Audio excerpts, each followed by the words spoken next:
श्री शिवाय नमस्तुभ्यम। हर हर महादेव। भगवान भोलेनाथ की कृपा और आशीर्वाद सदा सर्वदा आप और आपके परिवार पर बना रहे। आप सभी को पितृपक्ष यानी श्राद्ध पक्ष की हार्दिक शुभकामनाएं। जैसा कि आप सभी जानते हैं कि श्राद्ध पक्ष शुरू हो चुके हैं। ये 16 दिन का समय होता है और इन 16 दिनों में हमें कुछ उपाय करने चाहिए, क्योंकि ये 16 दिन पूरे एक साल बाद आते हैं। इन 16 दिनों में अगर हम कुछ खास उपाय कर लेते हैं तो हमारी जिंदगी बदल सकती है, हमारे जीवन की सारी परेशानियां दूर हो सकती हैं, हमारे जीवन में भी सुख समृद्धि का वास हो सकता है।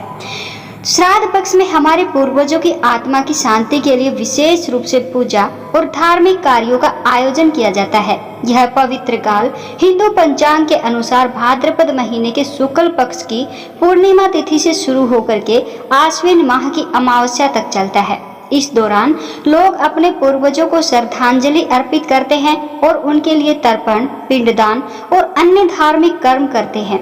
श्राद्ध पक्ष को लेकर के कई धर्मगुरु और विद्वान मार्गदर्शन देते हैं, जिनमें से पंडित प्रदीप मिश्रा जी का नाम प्रमुख है। उन्होंने श्राद्ध पक्ष के दौरान किए जाने वाले कुछ महत्वपूर्ण उपायों के बारे में बताया है, जो कि व्यक्ति के जीवन में सकारात्मक परिणाम ला सकते हैं।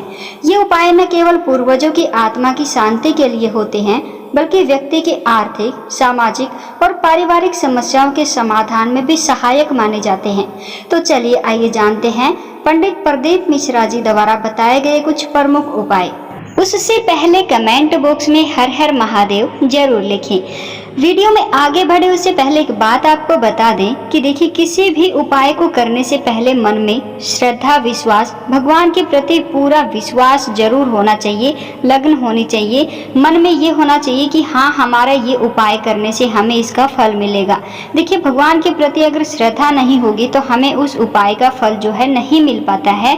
कई बार क्या होता है कि हम बड़े बड़े पूजा अनुष्ठान करते हैं, लेकिन मन में विश्वास भगवान के प्रति नहीं होता है, तो हमें उनका भी फल जो है नहीं मिल पाता है। और कई बार हम छोटा से छोटा उपाय भी करते हैं और किसी खास समय, किसी शुभ अवसर पर करते हैं, मन में भगवान के प्रति पूरी श्रद्धा, सच्ची लगन के साथ करते हैं, तो उसका फल हमें बहुत जल्द मिल जाता है। तो दोस्तों चलिए बात करते हैं उन उपायों की जो कि पंडित प्रदीप मिश्रा जी ने श्राद्ध पक्ष के दौरान करने के लिए बताया है। सबसे पहला उपाय है पूर्वजों को तर्पण और पिंडदान का। देखिए दोस्तों, तर्पण और पिंडदान श्राद्ध कर्म का मुख्य हिस्सा है।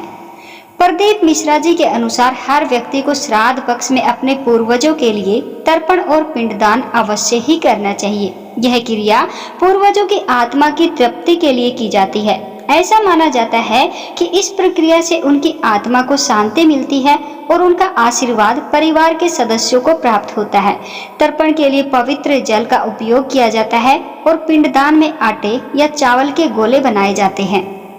ये था पहला उपाय। अब बात करते हैं दूसरे उपाय की। दूसरा उपाय पंडित प्रदीप मिश्रा जी ने बताया है कि गाय को हिंदू धर्म में पवित्र माना जाता है और उसे देवी का रूप माना जाता है। श्राद्ध पक्ष में गाय को हरा चारा, गुड़ या रोटी खिलाना बहुत ही शुभ माना जाता है। प्रदीप मिश्रा जी के अनुसार ऐसा करने से पूर्वजों की आत्मा प्रसन्न होती है और वे परिवार को खुशहाल जीवन का आशीर्वाद देते हैं। गाय को प्रतिदिन भोजन कराना श्राद्ध कर्म के दौरान एक महत्वपूर्ण उपाय है और गाय को श्राद्ध पक्ष के दौरान गुड़ और रोटी खिलाना भी बहुत ही शुभ माना जाता है। तो आप भी श्राद्ध पक्ष के दौरान गाय की सेवा अवश्य ही कीजिएगा। बात करते हैं अगले उपाय की। हिंदू मान्यताओं के अनुसार श्राद्ध पक्ष में कौवे को पूर्वजों का प्रतीक माना जाता है। श्राद्ध पक्ष के दौरान कौवे को भोजन देना बहुत ही शुभ और आवश्यक माना जाता है। प्रदीप मिश्रा जी कहते हैं कि श्राद्ध के दौरान अगर कोई व्यक्ति कौवे को भोजन कराता है तो उसके पूर्वज तृप्त होते हैं और परिवार को सुख समृद्धि का आशीर्वाद देते हैं। भोजन में विशेष रूप से पिंड का अंश रखा जाता है जिसे कौवे को दिया जाता है। तो आप भी ये वाला उपाय अवश्य ही कीजिएगा। बात करते हैं अगले उपाय की। अगले उपाय में गरीबों और ब्राह्मणों को भोजन कराने का विशेष महत्व बताया गया है। देखिए, श्राद्ध पक्ष में गरीबों और ब्राह्मणों को भोजन कराना विशेष रूप से महत्वपूर्ण माना गया है।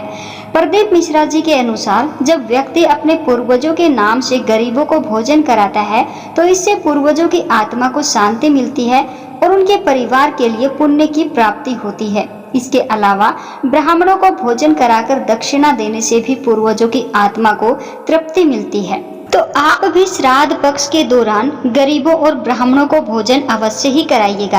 अब बात करते हैं अगले उपाय की। देखिए, पीपल और तुलसी के पेड़ की पूजा का इन दिनों में विशेष महत्व होता है। पीपल और तुलसी पेड़ को हिंदू धर्म में अत्यंत पवित्र माना गया है। श्राद्ध पक्ष में इन पेड़ों की पूजा करना और उन्हें जल चढ़ाना अत्यधिक लाभकारी होता है। पंडित प्रदीप मिश्रा जी बताते हैं कि श्राद्ध पक्ष के दौरान पीपल के पेड़ को जल चढ़ाने से पितरों की आत्मा को शांति मिलती है। इसी प्रकार तुलसी के पौधे की पूजा करने से घर में सुख, शांति और समृद्धि आती है। अगले उपाय की बात करो तो कुत्ते और अन्य जानवरों को भी हमें भोजन इन दिनों में अवश्य ही देना चाहिए। श्राद्ध पक्ष में कुत्ते, बिल्ली और अन्य जानवरों को भोजन देना बहुत ही शुभ माना जाता है। प्रदीप मिश्रा जी के अनुसार इन जानवरों को भोजन कराने से न केवल पुण्य की प्राप्ति होती है, बल्कि व्यक्ति के घर में नकारात्मक जो शक्तियां होती हैं वो दूर होती हैं। यह माना जाता है कि श्राद्ध पक्ष के दौरान इन जानवरों को भोजन देना पितरों के प्रति सम्मान प्रकट करने का एक तरीका होता है। तो आप भी इन 16 दिनों के अवसर को गवाइएगा नहीं, आप भी ये वाला उपाय अवश्य ही कीजिएगा। इन दिनों में जल दान का भी विशेष महत्व बताया गया है। श्राद्ध पक्ष के दौरान जल का दान करना बहुत ही महत्वपूर्ण उपाय है। प्रदीप मिश्रा जी बताते हैं कि श्राद्ध के दिनों में पितरों की आत्मा को जल की अत्यधिक आवश्यकता होती है, इसीलिए व्यक्ति को इन दिनों पवित्र जल का दान अवश्य ही करना चाहिए। यह जल किसी धार्मिक स्थान पर या किसी जरूरतमंद को दिया जा सकता है। इसके अलावा श्राद्ध के दिनों में नदी या तालाब के किनारे जाकर के जल अर्पित करना भी बहुत ही शुभ होता है। इन दिनों में हवन का भी विशेष महत्व होता है। हवन एक महत्वपूर्ण आध्यात्मिक क्रिया है जो श्राद्ध पक्ष में की जाती है। प्रदीप मिश्रा जी के अनुसार हवन के दौरान अग्निदेव को समर्पित आहुति दी जाती है, जिससे न केवल पर्यावरण शुद्ध होता है बल्कि पूर्वजों की आत्मा को भी तृप्ति मिलती है। हवन के दौरान स्वाहा मंत्र का उच्चारण विशेष रूप से किया जाता है। यह माना जाता है कि हवन के धुएं के माध्यम से पितरों की आत्मा को शांति और संतुष्टि मिलती है। तो आप भी इन दिनों में हवन अवश्य ही कीजिएगा। श्राद्ध पक्ष के दौरान विशेष मंत्रों का जप करने से पूर्वजों की आत्मा को तृप्ति मिलती है।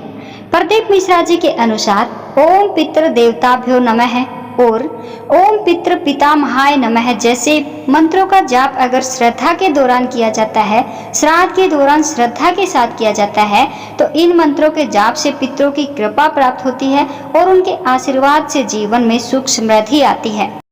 प्रदीप मिश्रा जी के अनुसार श्राद्ध पक्ष के दौरान प्रतिदिन अपने पूर्वजों के नाम का एक दीपक अवश्य ही जलाना चाहिए, यानी कि इस दीप का दान अवश्य ही करना चाहिए। ऐसा करने से पूर्वजों की आत्मा को शांति मिलती है और वे अपने परिवार के सदस्यों को आशीर्वाद देते हैं। दीपक जलाते समय व्यक्ति को अपने मन में पितरों के प्रति आस्था और सम्मान का भाव रखना चाहिए।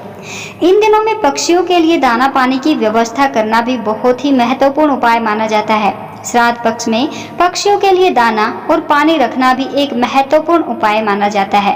पंडित प्रदीप मिश्रा जी बताते हैं कि पक्षियों को दाना पानी देने से पितरों की आत्मा तृप्त होती है और घर में सुख, शांति, सुख समृद्धि आती है। इसके अलावा यह प्रकृति और जीवों के प्रति कृतज्ञता व्यक्त करने का भी एक माध्यम है। तो दोस्तों, इस वीडियो में हमने आपको पंडित प्रदीप मिश्रा जी द्वारा बताए गए कुछ उपाय अच्छे से समझाने की पूरी कोशिश की है। अगर आपको ये उपाय अच्छे से समझ आ गए हों तो वीडियो को लाइक कीजिएगा, कमेंट बॉक्स में हर हर महादेव जरूर लिखिएगा। अगर आपको कोई बात समझ नहीं आती है तो आप कमेंट बॉक्स में हमसे पूछ सकते हैं। वीडियो को शेयर कीजिएगा, चैनल को भी सब्सक्राइब अवश्य ही कर लीजिएगा।